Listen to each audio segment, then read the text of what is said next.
Welcome to the grand tapestry of the Ottoman Empire, a dynasty that spanned over 6 centuries and 36 sultans. A journey through time, power, and legacy that shaped the course of history. From humble beginnings on the rugged frontiers of Anatolia to the majestic courts of Constantinople, each sultan carved their mark on the annals of history. This is the story of visionaries and warriors, scholars and statesmen, conquerors and reformers. Our journey begins with Osman I, the founder of the dynasty. A leader whose dreams of a powerful state became the bedrock of an empire that would stand the test of time. From Osman I to the formidable Mehmed II, who conquered Constantinople and transformed it into Istanbul, each sultan left an indelible legacy. Experience the strategic brilliance of Selim the Grim, the artistic and architectural renaissance under Suleiman the Magnificent, and the turbulent times of Abdulhamid II. Discover the rich cultural tapestry woven by these rulers, their patronage of the arts, and the architectural wonders that still stand today as symbols of their glory. Journey through epic battles, fierce rivalries, and political machinations. Witness the resilience of an empire that faced countless challenges, both from within and beyond its borders. Even in the echoes of their reign, the legacy of the Ottoman Sultans continues to resonate. Their stories are not just tales of the past, but living histories that shape our present and future. Join us as we embark on this captivating journey through the lives of all 36 sultans of the Ottoman Empire. From the birth of a dynasty to its final days, this is the saga of power, passion, and legacy. Welcome to the Chronicles of the Ottoman Sultans.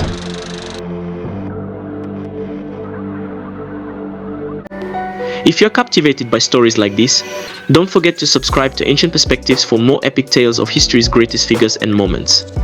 Hit the bell icon to never miss an adventure into the past.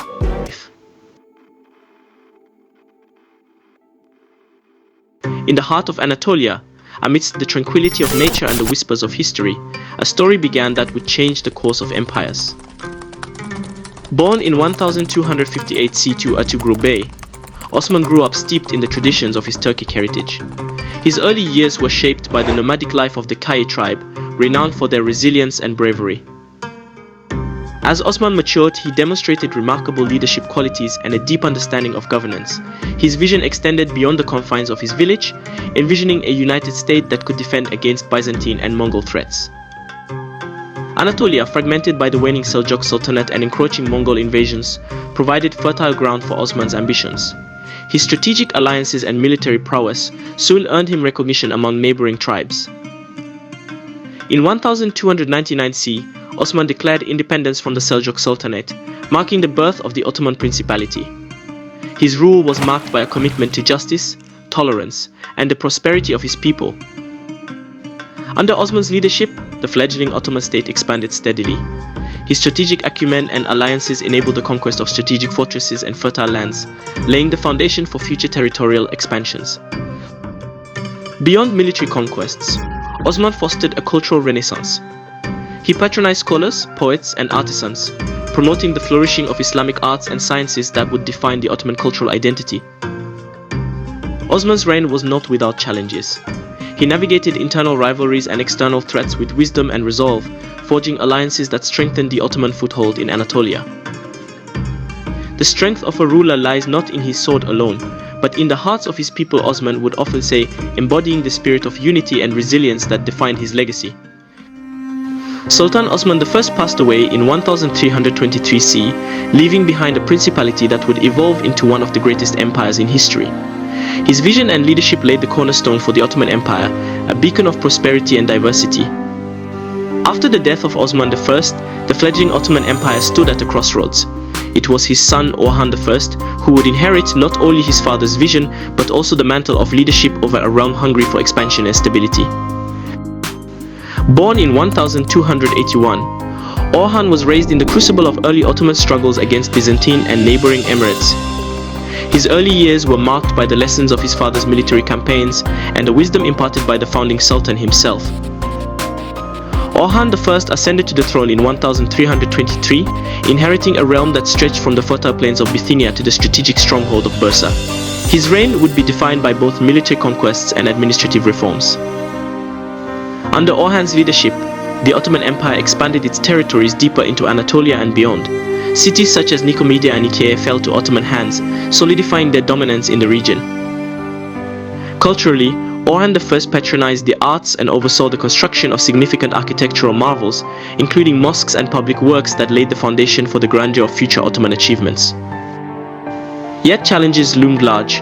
Orhan navigated intricate alliances and rivalries among neighboring states, balancing diplomacy with decisive military action to ensure the stability and growth of his empire.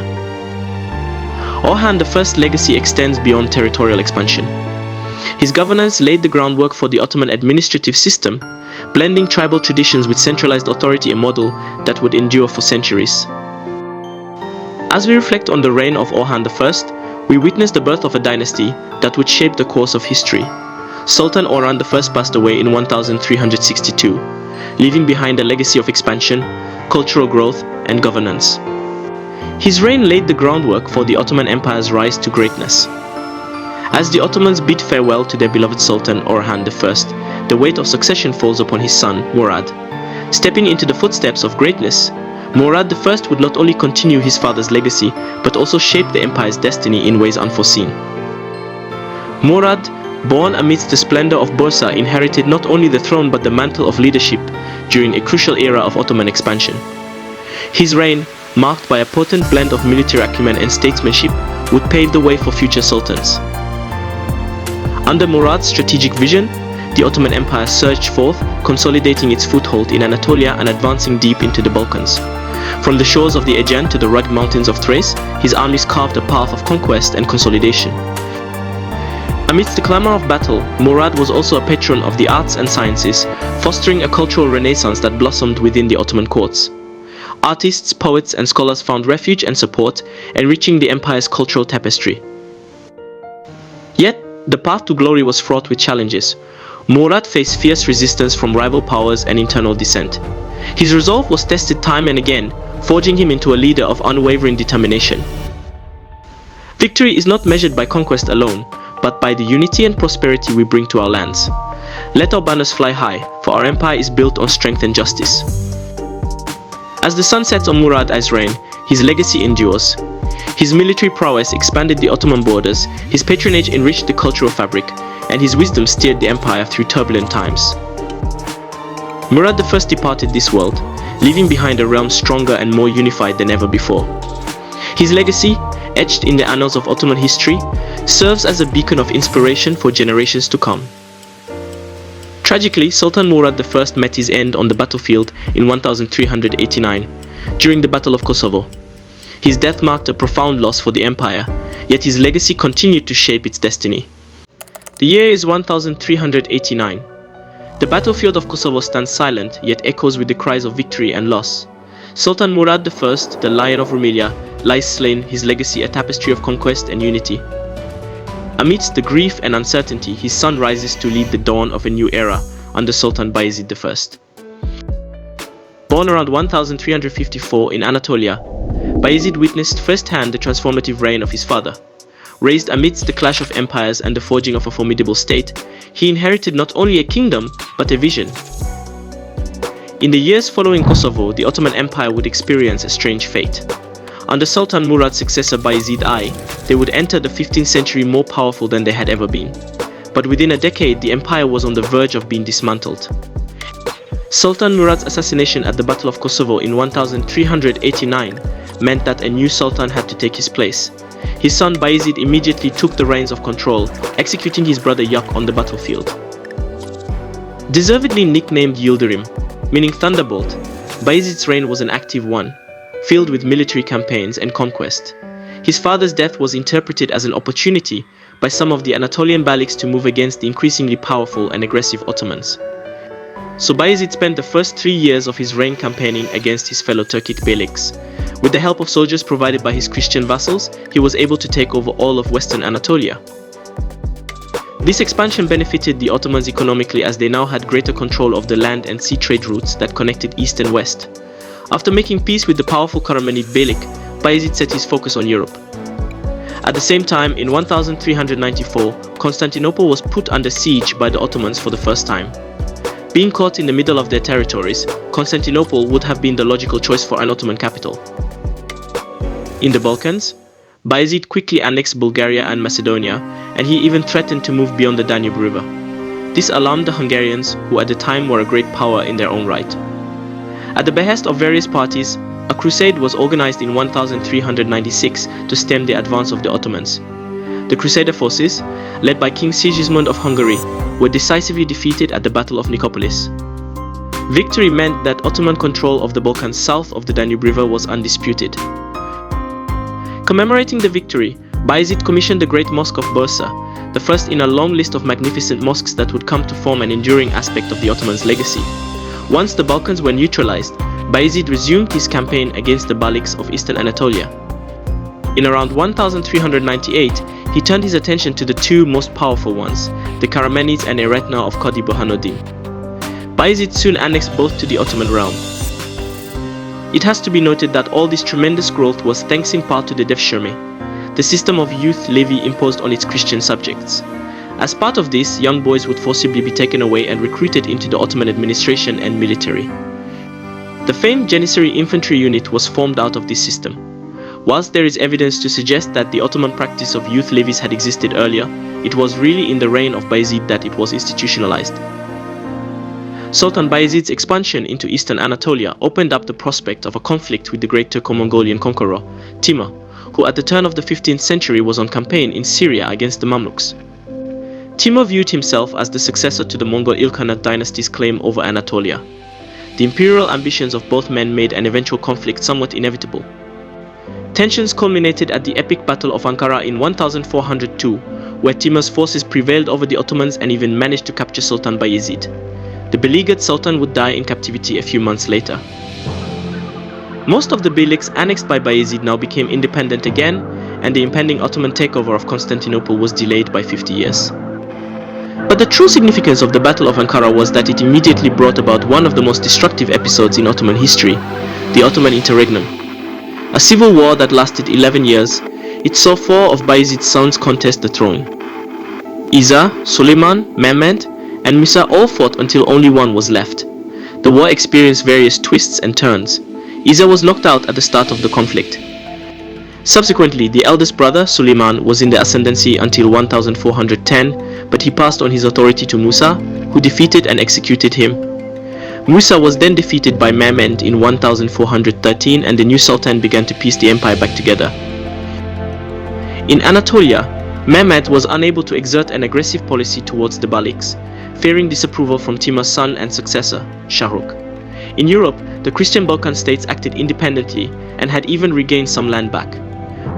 But fortunately for the Ottomans, their Balkan rivals could not effectively take advantage of their weakness, meaning that their position in Rumelia remained fairly strong.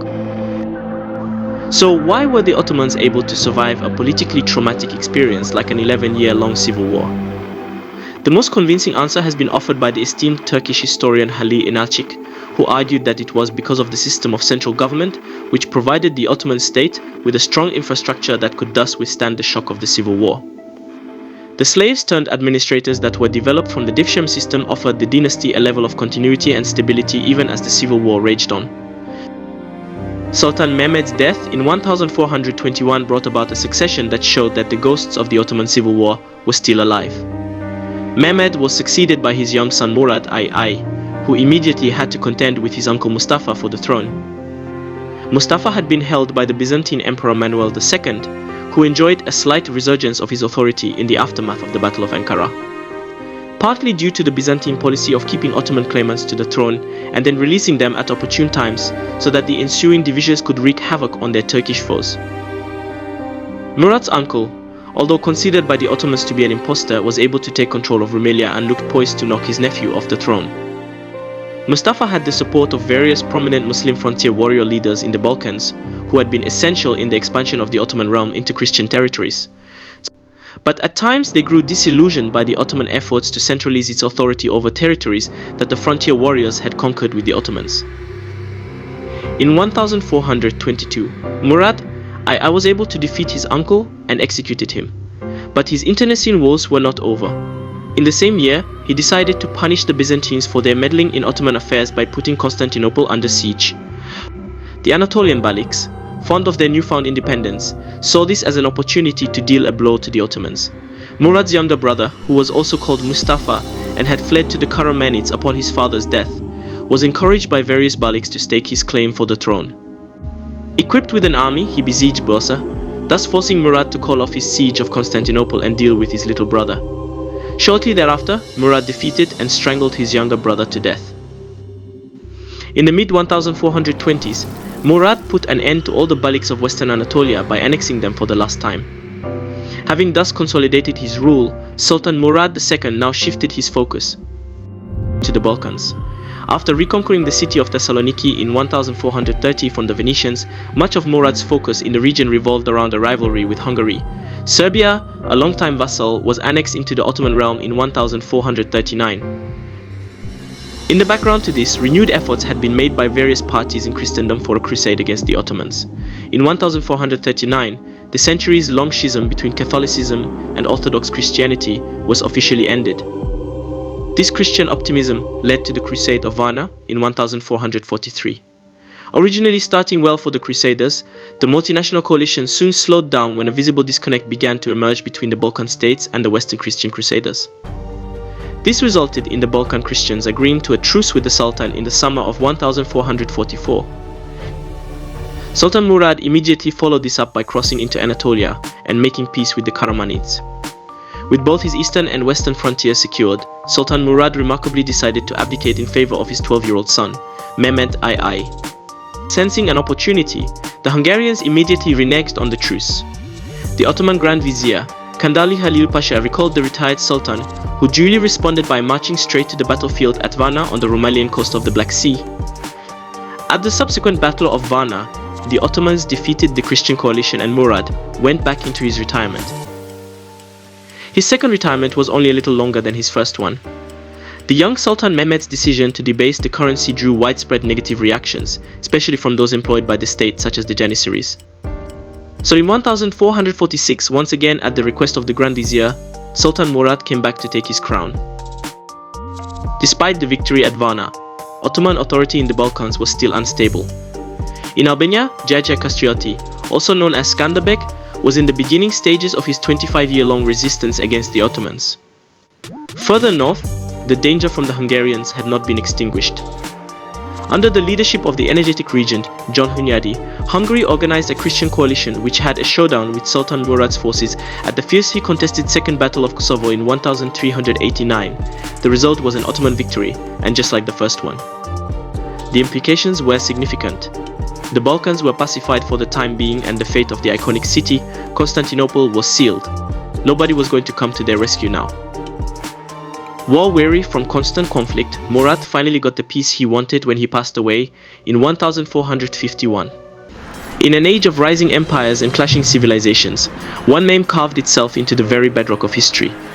A name that would shape the destiny of nations and alter the course of the world. This is the story of Sultan Mehmed II, forever known as Mehmed the Conqueror. Born into a world of power, ambition and treachery, Mehmed was more than just a ruler, he was a force of nature. From the moment he ascended the throne, he sought not only to inherit an empire but to expand it, to build a legacy that would defy time itself. At the tender age of 21, he achieved what many believed impossible. With unmatched brilliance and determination, he brought the 1,000-year-old walls of Constantinople crashing down, fulfilling the dreams of his ancestors and turning the city into the jewel of his empire. But Mehmed's story doesn't end with the fall of Byzantium. His life was marked by legendary rivalries and battles that would echo through the ages. Among them was his intense and brutal rivalry with Vlad the Impaler, known to the world as Dracula. Their confrontations were not merely about power, but a deadly chess game between two of the most fearsome minds of their time. As Mehmed expanded his empire, he also forged an identity that would haunt Europe and inspire awe across the world. From his daring military campaigns to his patronage of the arts and sciences, Mehmed was a man of complexity, both a fearsome warrior and a visionary statesman. He united lands, cultures and peoples under one banner, leaving a legacy that would forever change the course of history. The echoes of his conquests still resonate today, and his impact can be felt far beyond the borders of the empire he built. Join us as we delve into the life of the man who reshaped the world with his ambition, his intellect, and his iron will. Discover the legend of Mehmed the Conqueror, a ruler who not only seized the city but changed the fate of continents. If you're captivated by stories of power, intrigue, and the people who shaped our world, subscribe to Ancient Perspectives and embark on a journey through the ages. The past has never been closer.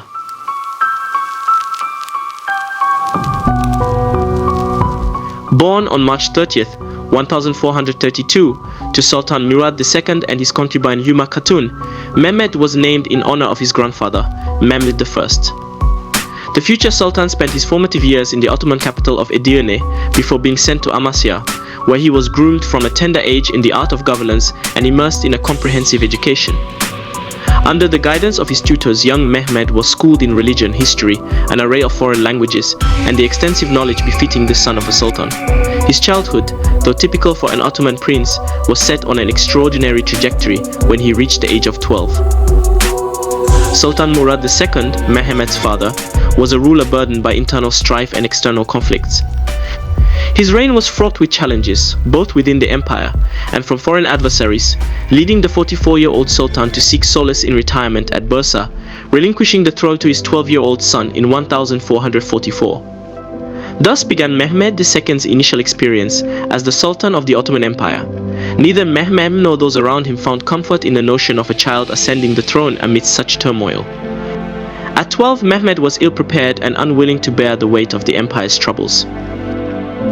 As threats from abroad loomed large and the Ottoman nobility faced a crisis, Sultan Mehmed, alongside his Grand Vizier Halil Kandala, penned urgent letters to the former Sultan, beseeching him to return to the throne he had forsaken. Mehmed's words to his father were sharp and resolute. If you are the Sultan, come and lead your armies. If I am the Sultan, the first hereby order you to come and lead my armies. Confronted with a command he could neither defy nor disregard, Murad returned to reclaim his throne, and Mehmed willingly stepped aside, allowing his father to resume control just in time for the Battle of Varna against the European Crusaders. Freed from the burdens of rulership, Mehmed refocused on his studies, gathering the knowledge and experience that would be indispensable when Murad II relinquished the throne for the second and final time following his death in 1451. With his ascension as an adult, Mehmed II was determined and ambitious, ready to implement a series of bold changes and initiatives. Inspired by the legendary exploits of Alexander the Great, the Sultan wasted no time in embarking on his grand plans. One of the defining strategies of Mehmed's reign was his remarkable policy of tolerance. Unlike many monarchs of his era, Mehmed displayed an extraordinary degree of religious tolerance towards his diverse imperial subjects. While he was intolerant of dissent and opposition to his authority, he embraced differing religious beliefs, which garnered him widespread support and cooperation across his empire. Moreover, Mehmed was known for his progressive policies that favored the less fortunate, often extending his benevolence to the lowest rungs of society. One of his most ingenious moves was redistributing lands from the nobility to the slave class, a tactic that not only secured loyalty from the lower classes, but also kept the powerful nobility in check. Mehmed's brilliance as a leader extended far beyond simply winning the loyalty of his people. He possessed a keen understanding of the importance of solidifying his authority, and he was determined to ensure that his power remained unchallenged. Unlike some of his 6 predecessors, Mehmed was not content to rely on the existing aristocracy. Instead, he sought to surround himself with men whose loyalty was unwavering, devoted solely to him and his cause.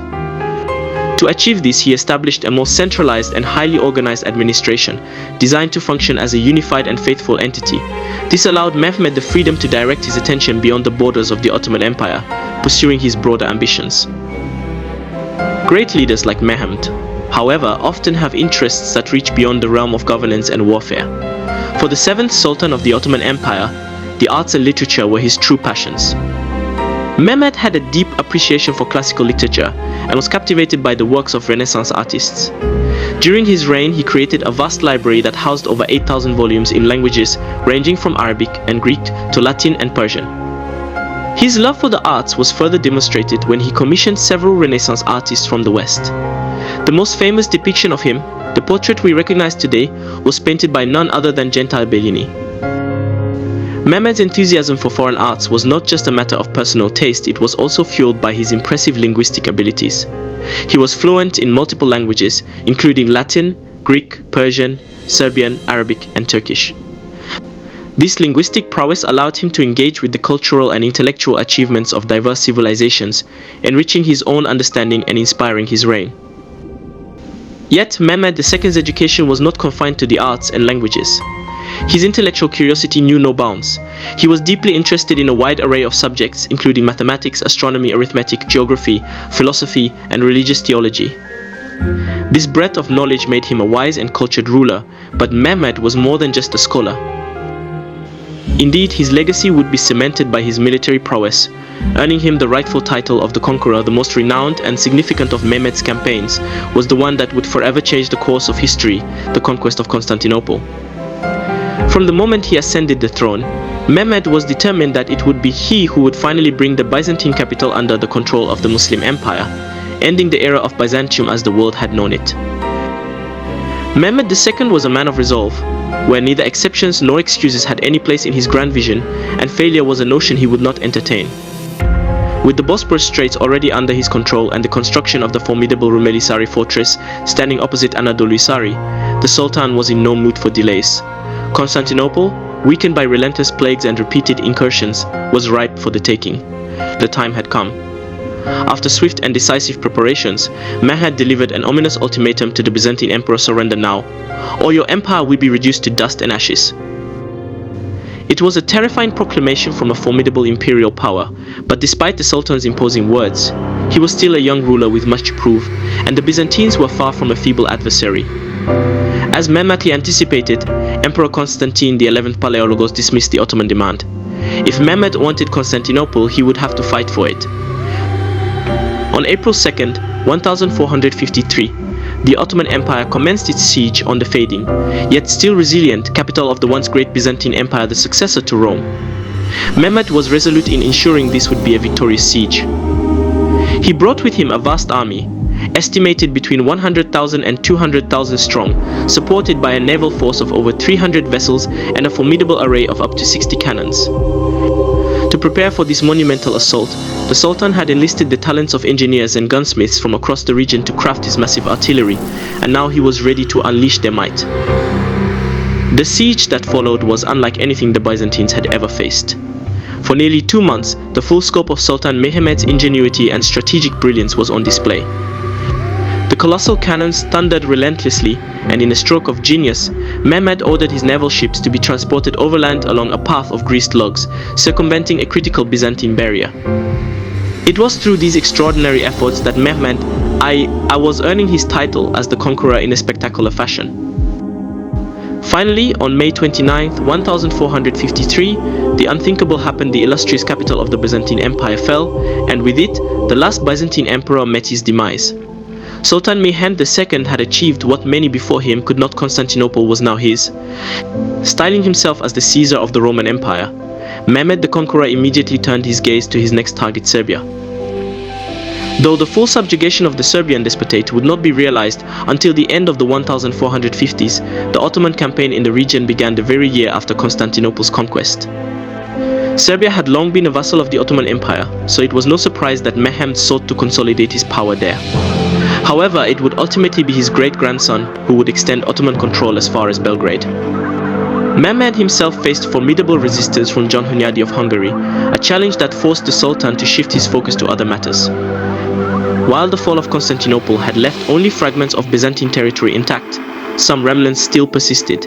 Among these was the Despotate of Murad, a region the Ottomans had been entangled with for some time.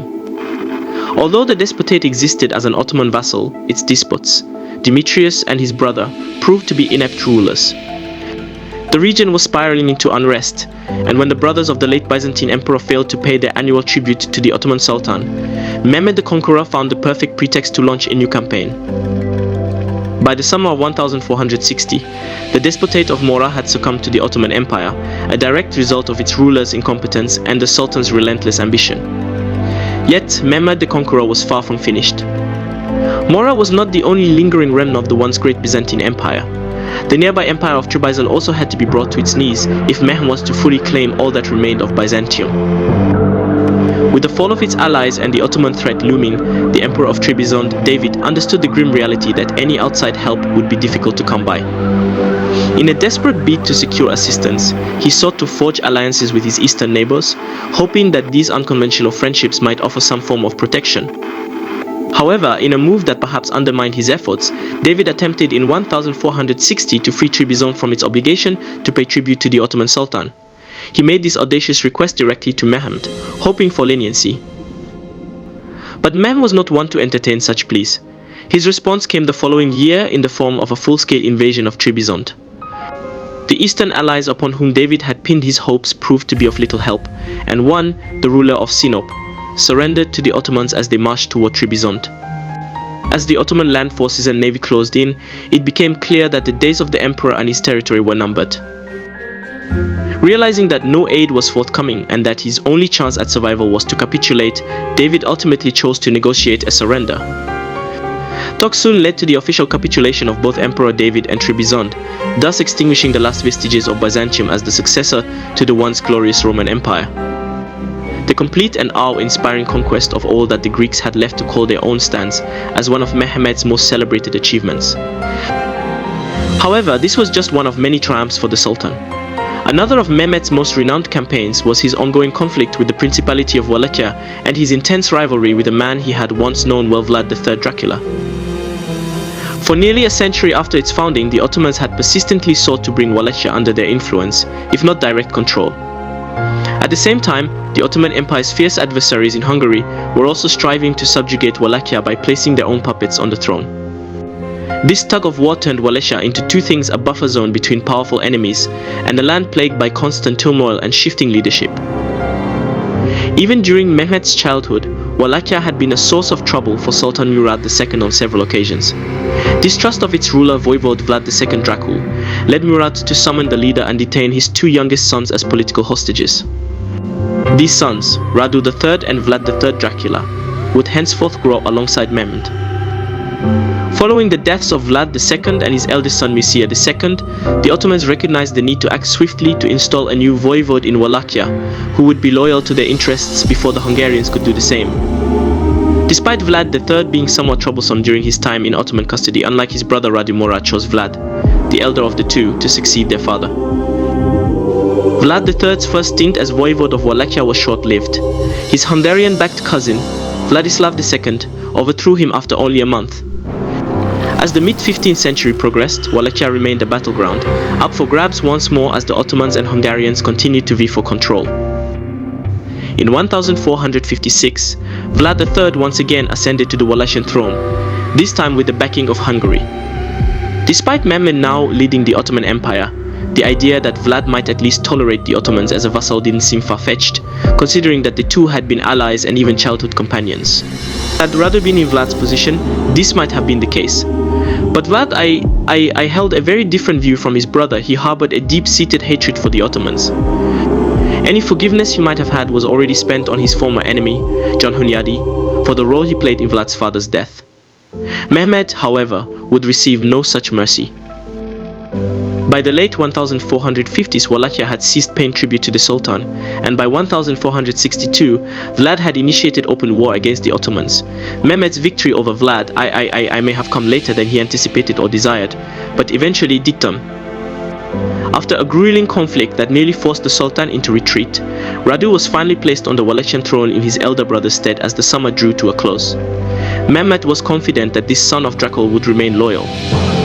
Except for a brief period in 1476, when Murad I reclaimed the principality and a turbulent series of depositions and reinstatements between Radu and another relative, Basarab-Leota, the Ottomans had effectively secured control over Wallachia, allowing them to turn their attention to other conquests. Soon after his success in Wallachia, Mehmed the Conqueror once again lived up to his title by annexing the Kingdom of Bosnia. His invasion led to a swift victory and the execution of Bosnia's king, demonstrating that Mehmed's ambitions extended westward as well as into the Eastern Balkans. His expansionary campaign soon brought him into conflict with the Venetians, leading to an all-out war. The Venetians, allied with Matthias Corvinus of Hungary, the son of Mehmed's old adversary, John Hunyadi, invaded Ottoman-held Morea and Bosnia. 3 years into this prolonged conflict, Mehmed came face-to-face with the legendary Skanderbeg of Albania, yet another former political hostage of the Ottoman Empire.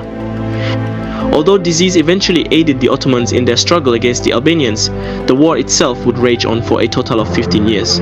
It was only in 1479, with the signing of the Treaty of Constantinople, that Mehmed secured victory. The treaty weakened the Venetians and required them to pay a yearly tribute to the Ottomans for trading rights in the Black Sea. Once again, the Sultan had proven his worth as a conqueror. But Mehmed's ambitions didn't end there. By this time, the Ottomans had established a firm hold over Anatolia and had made Moldavia a vassal state, albeit for a short period. Peter III Aron of Moldavia had been one of the first rulers of the principality to agree to pay yearly tribute to the Ottoman Empire, but his successor Stephen I Stefan Selmar was staunchly opposed to such an arrangement for much of his life. This predictably led to military conflict between the Ottomans and the new voivode of Moldavia, a war in which Mehmed faced setbacks similar to those he had encountered in Wallachia. However, unlike in Wallachia, Mehmed found no clear path to victory and eventually withdrew from the region. Stephen remained a persistent thorn in the Sultan's side for years to come. As frustrating as the Moldavian campaign may have been, it was but a minor issue in the grand scheme of things.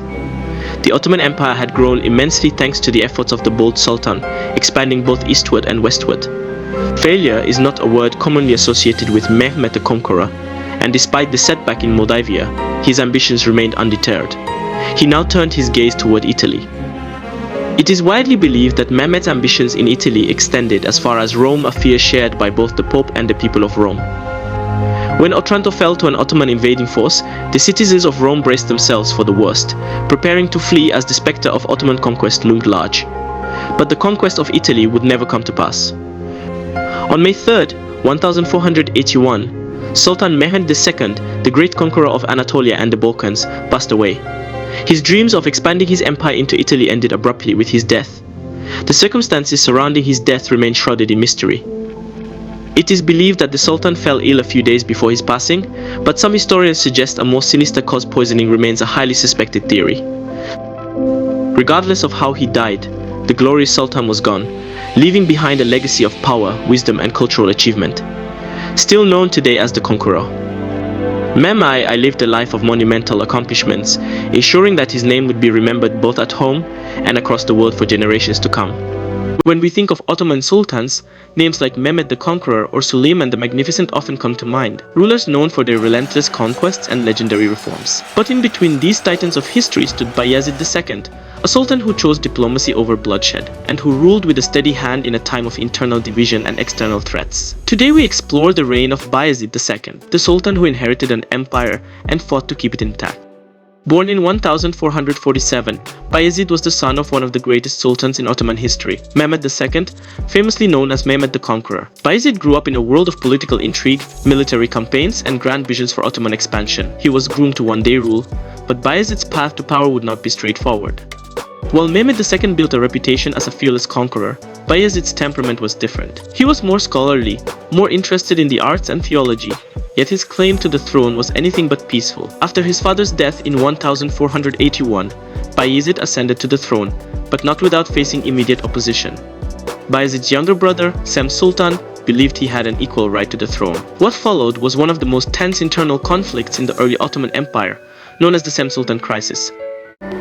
If you're captivated by stories like this, don't forget to subscribe to Ancient Perspectives for more epic tales of history's greatest figures and moments. Hit the bell icon to never miss an adventure into the past. Sem sought the support of European powers. Sem's presence in Europe became a significant problem for Bayezid as Western powers attempted to use Sem as a bargaining chip to weaken the Ottoman Empire. Bayezid's solution?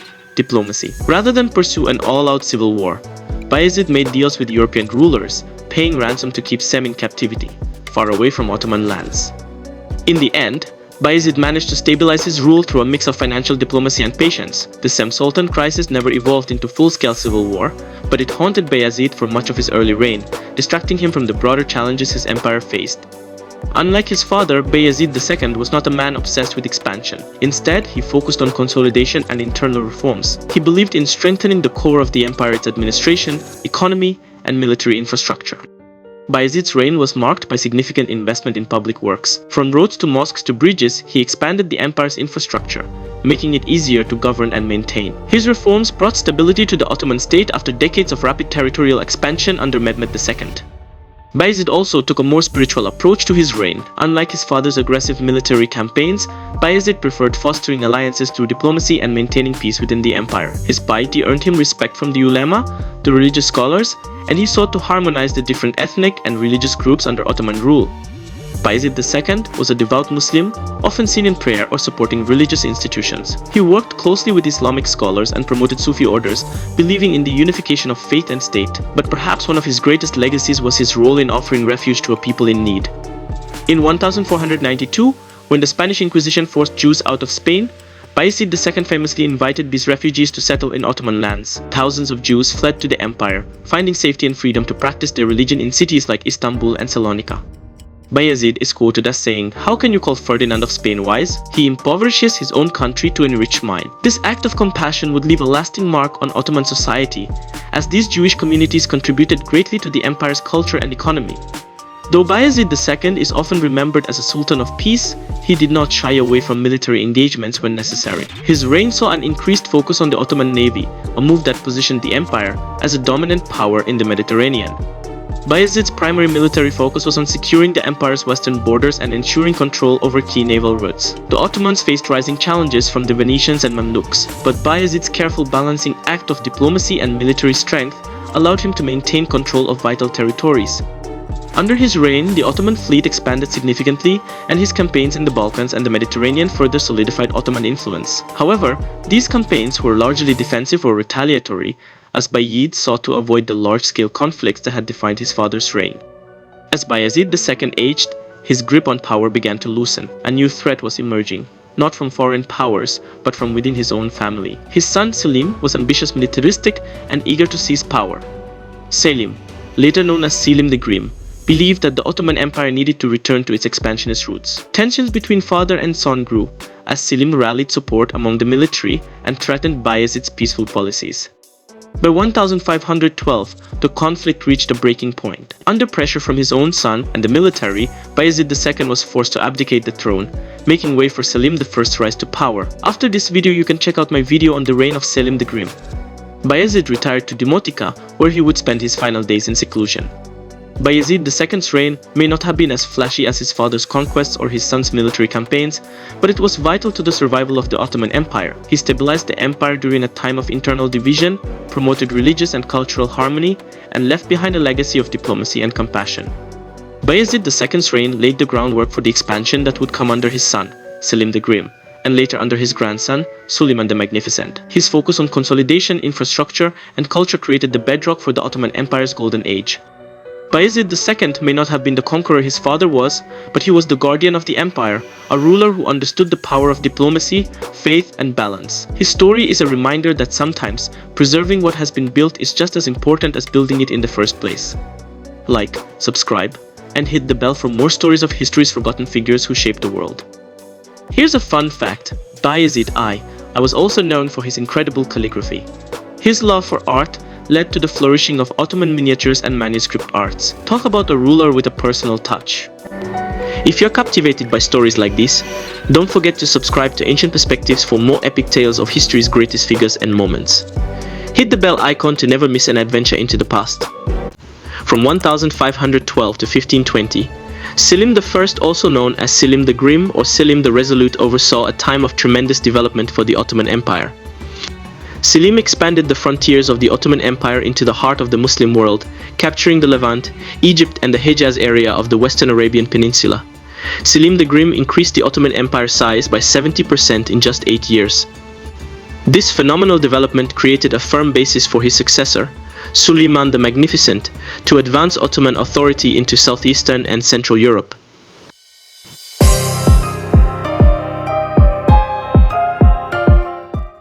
Disputes arose early in the 16th century between the Ottoman Empire and the Safavid Empire of Persia, which bordered to the east. The Safavids were a new Persian dynasty established by Ismail I, who intended to distinguish himself by establishing authority over huge expanses of land in the Middle East. But it was not only a territorial struggle. The Safavids were mostly Shia, in contrast to the Sunni Ottomans. While vying for political dominance, each power also desired religious dominance, and they would resort to using one to obtain the other. In an effort to weaken the Ottomans, the Safavids backed up Shia insurgencies in the Ottoman Empire's eastern provinces. Selim's accession to the head of the Ottoman Empire was not assured by birth. Inheritance by strength was a practice of the Ottomans. After their father died, Ottoman princes had a race against the clock to be the first to Constantinople, the capital, and win over the officials and soldiers so they could take the throne. It was usual for competing claims to go to battle with each other, until the strongest one killed out all of his kin. While this arrangement had the advantage of shielding the kingdom against an incompetent, who would inherit by mere virtue of birth order, it came at the cost of the tranquility of the realm every few generations. We know little about Selim's boyhood, although it is apparent he was thoroughly taught in soldiering and generalship. He was assigned leadership of Trabzon, a city on the Black Sea in modern Turkey. He showed his military bona fides during his governorship, frequently repelling invading Safavid forces and leading a successful war to seize part of the kingdom of Georgia in 1508. If you're captivated by stories like this, don't forget to subscribe to Ancient Perspectives for more epic tales of history's greatest figures and moments. Hit the bell icon to never miss an adventure into the past. By 1512, Bayezid II had lost control of not just his advisors, but also his sons, as each sought to set the basis for their political careers. The Ottoman administration was riven with factions and intrigue, with viziers and other top officials often supporting one royal prince over another brother. These court divisions continuously sought methods to discredit one claimant over another. Shahzadeh Ahmed, Selim's elder brother, sought to usurp the throne while Selim was battling in Crimea. In response, Selim and his army went across the Black Sea and recruited additional warriors for their cause. Bayezid II was compelled to abdicate on the 25th of April 1512, when Selim's soldiers invaded Constantinople. The former Sultan was transported to Dimitoka, in what is now northern Greece, to retire in what amounted to a pleasant house arrest. He died less than a month after his abdication. Selim then had to secure his position from his brother and nephew. Following a humiliating loss at the Battle of Bursa, Ahmed was captured. Ahmed's son, Seyed Murad, escaped to the Safavid Empire, but never had the backing to undertake a battle against his uncle. He died in 1519. Selim ordered the killing of all his remaining brothers and nephews to secure his position as Sultan of the Ottomans. In preparation for an invasion of Persia, Selim attacked the Ottoman rebels and their Persian supporters who had troubled his father's rule. Assembling the Janissary Corps, the elite slave troops of the Ottomans, Selim rapidly proceeded into eastern Anatolia and murdered every male Shia in his domain. This terrible operation was the preliminary phase for a battle with the Safavids. Hostile letters were exchanged between Selim I and Ismail I in the lead up to the fight. At one point, Selim accused his adversary as drinking too much that it damaged his intellect and made him overlook the business of state. Selim led the Janissaries into Safavid Azerbaijan, aiming for a final clash. Shah Ismail had the benefits of a far bigger army and steadier sources of reinforcements and supplies, but lacked muskets, which the Ottomans did. Chaldiran in August 1514, Selim overwhelmed the greater Safavid army and forced Ismail, who was also wounded in the fighting, to depart the battlefield. Selim's belief in gunpowder armament and Ismail's disdain of its potential power proved pivotal. The Ottomans took the Persian capital of Tabriz shortly thereafter, with Selim making his victorious arrival on the 5th of September. With the Safavid Persians defeated, Selim next moved his army against another Middle Eastern opponent, the Mamluk Sultanate of Egypt. The Mamluks shared a same cultural heritage with the Ottomans. In past ages, they too had been slave troops dispatched from Central Asia by the Abbasid Empire to attack their foes along the boundaries.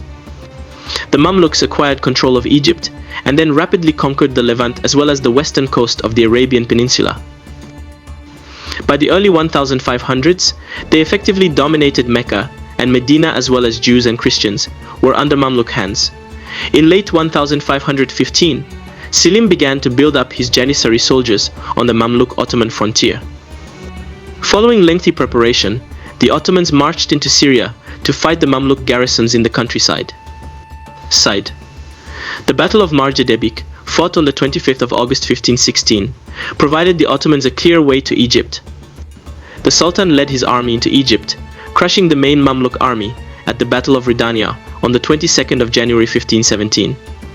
The Ottoman Grand Vizier was slain in the conflict, but the last Mamluk Sultan's head was hanged from the gates of Cairo to signify their loss. Having given such a strong message, Selim opted to have the remaining members of the Mamluk government swear devotion to himself and the Ottoman Empire rather than construct a whole new administration. This is a fairly old strategy of keeping control over conquered territory by successfully ensuring the current local legal, tax and administration systems operate smoothly. The triumph over the Mamluks also brought with it a new title for the Ottoman Sultan, guardian of Mecca and Medina. This new status symbolizes the beginning of the Muslim world until the demise of the Ottoman Empire in 1918. They controlled the principal pilgrimage routes to the holy towns of Mecca and Medina, which millions of Muslims utilize for the annual Hajj. Selim's military conquests were also followed by large-scale economic programs. Following the Ottoman triumph over the Safavid Persians, Selim ordered a comprehensive embargo against his Shia adversaries. They exploited their monopoly over the land trade routes that spanned over the Middle East, as well as control of the Red Sea, the Eastern Mediterranean, and the Black Sea, to choke the Safavid connection to the international economy. The supply of commercial products coming from the Far East to Western Europe had to transit via Ottoman territory.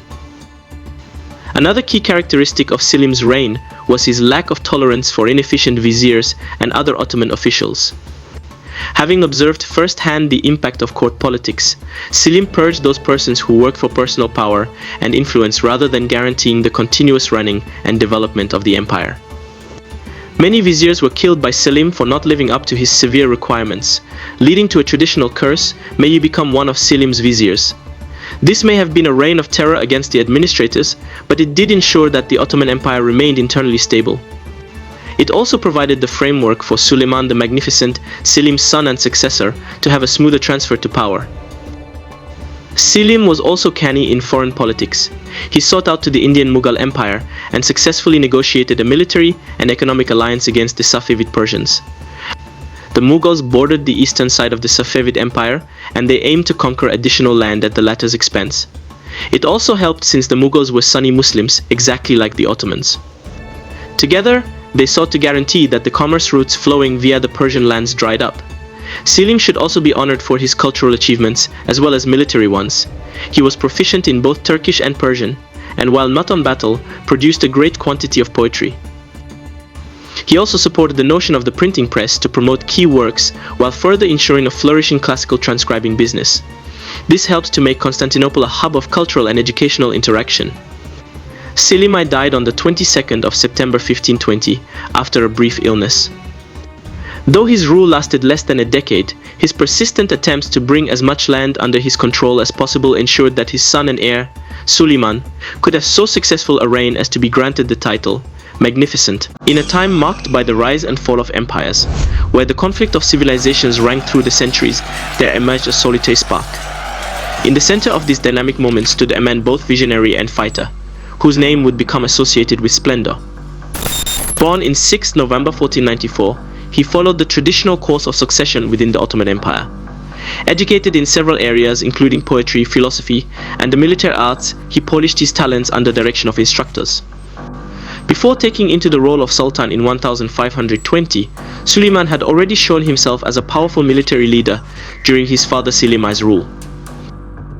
Suleiman actively engaged in several conflicts, displaying his strategic ability on the battlefield. By the time he gained the throne, Suleiman had secured his status as a significant role in Ottoman military activities.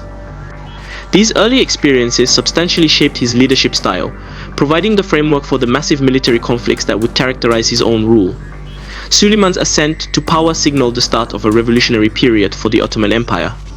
If you're captivated by stories like this, don't forget to subscribe to Ancient Perspectives for more epic tales of history's greatest figures and moments. Hit the bell icon to never miss an adventure into the past. Beyond the normal goal of conquering lands, Suleiman aspired to shape the empire based on his deep-founded values and principles. His vision was grounded in a desire to assert Ottoman dominance, not just as a political force, but also as a defender of the Islamic faith. As a devoted Muslim, Suleiman considered the Christian West as a possible danger to the Islamic world. The Ottoman Empire was positioned between Europe and Asia, therefore Suleiman's military assaults against Christian areas were driven not just by theological disagreements, but also by a careful analysis of political and strategic issues. In 1521, marking his maiden war as Sultan, Suleiman the Magnificent led the Ottoman Empire into a key period during the siege of Belgrade, a city strategically placed inside the lands of Hungary. This key metropolis served as a major connection between Ottoman lands and the core of Europe. Suleiman's strategic talents shone through as Ottoman forces were able to carry out a brilliant campaign, reaching its pinnacle with the victorious seizure of Belgrade. This win not only displayed Suleiman's might but also exposed the helplessness of Hungarian authorities to defend themselves against the expansionist policies of the Ottoman Empire. Similarly, the siege of Rhodes in 1522 highlighted his intention to ensure Ottoman control in the Mediterranean.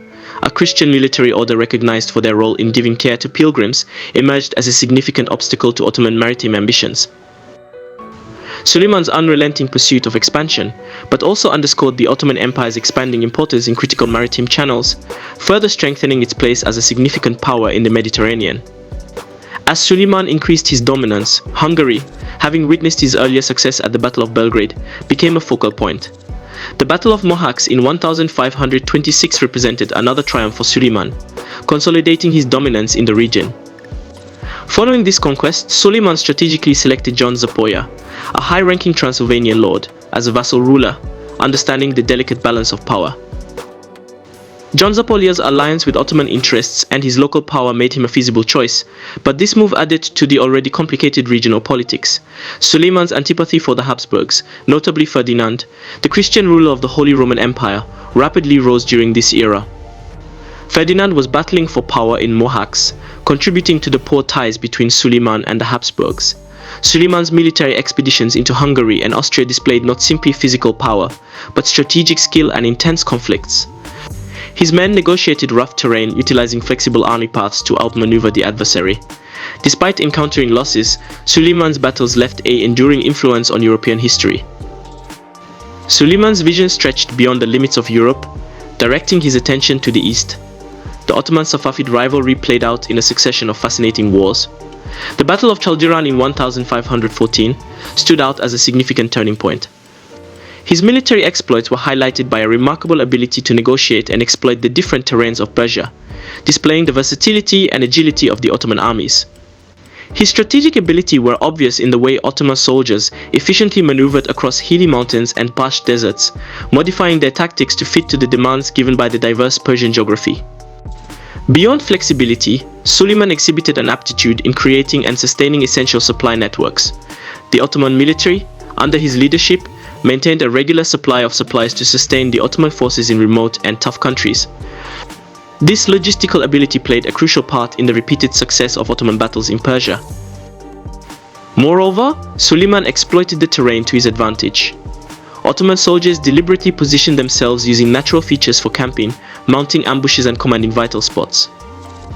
This utilization of the terrain not only gained tactical advantages over their foes, but also contributed to the overall success of Ottoman military operations. Suleiman led a diversified military, bringing together foot soldiers, horses and artillery to function well in the different and unpredictable Persian terrains.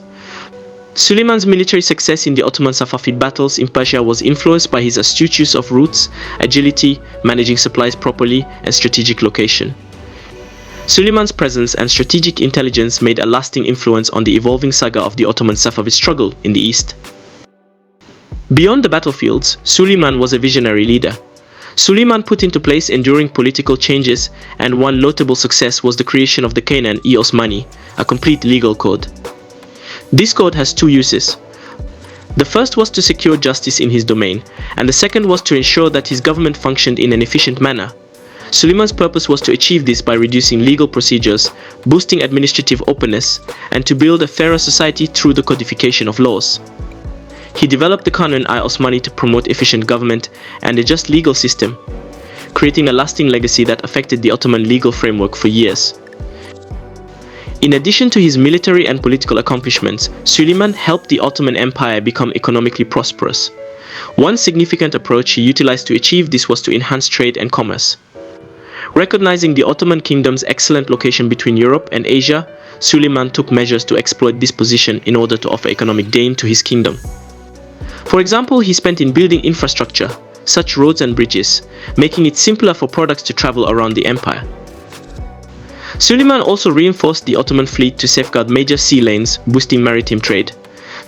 Beyond domestic efforts, he created diplomatic relations to boost commerce with other partners, turning the Ottoman Empire into a busy hub for the trading of spices, textiles, and other valuable items, attracting merchants from Europe, Asia, and Africa. Suleiman's concentration on infrastructure, naval might, and foreign connections established an atmosphere that promoted economic expansion.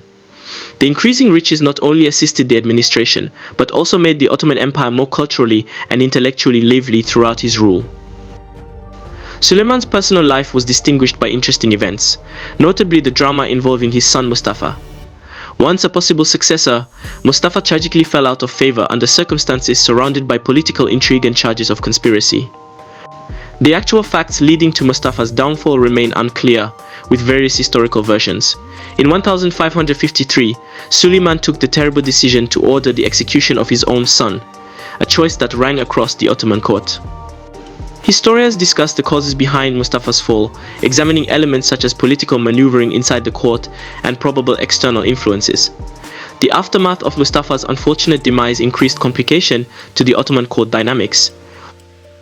The battle between Suleiman's surviving sons, Selim and Bayezid, grew as they desired the throne, but not without the residual worry of meeting a destiny akin to Mustafa's death. Throughout this dynastic conflict, the uncertainties and hazards connected with contending for the throne formed the complicated power battles inside the Ottoman Empire. Eventually, Selim emerged as the successor, becoming Sultan Selim II.